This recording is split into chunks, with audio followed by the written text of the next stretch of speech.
It became a racial issue fairly quick.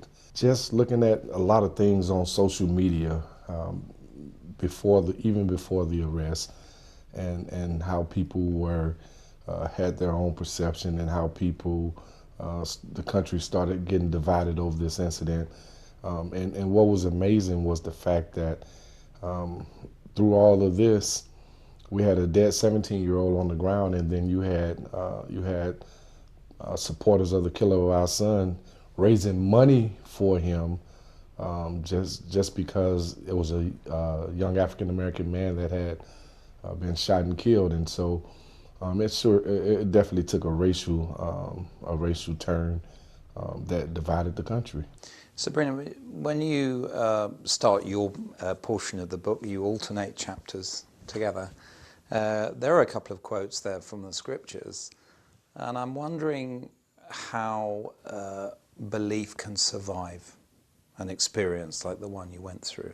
One of the things I've learned when I was real young is that when it rains on the outside, it rains on everybody. It just doesn't rain on the bad people, or it just doesn't rain on the good people. It rains on everybody. And so we have to understand that we may not understand why tragedy occurs in your life, but God has a different plan, and we might not understand those things. And so I think that my strong faith in God and knowing that Trayvon is in heaven, it kind of gives me peace within.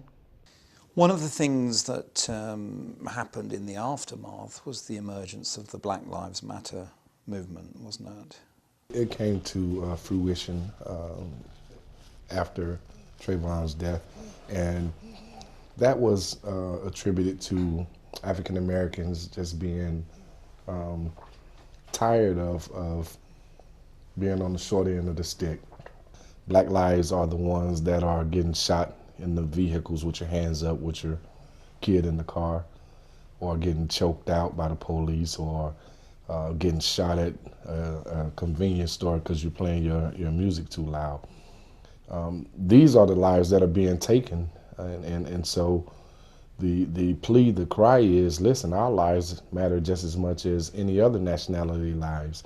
And so I think because of the acquittal, the injustices that certainly hit our home, it was a spark. It was a new beginning for the new civil rights movement.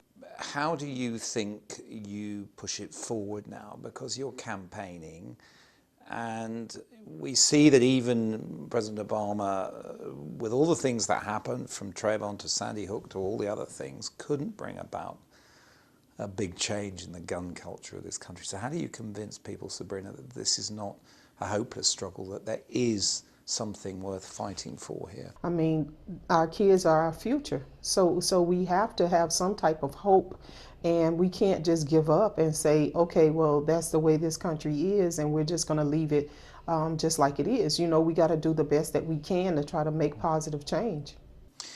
Tracy, I mean, you, like the rest of us, are watching the TV over the past year. What do you make of the Trump phenomenon, the election of this president? Watching everything that's been going on over the past years, it amazes me that you can say or do just about anything you want to do and then become the leader of a free world.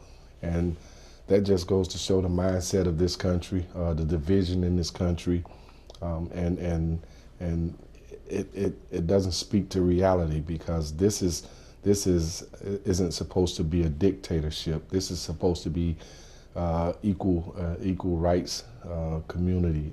It's supposed to be that we're all the same. And I just don't think with this administration so far, with the things that they're doing, they're proving that to be true.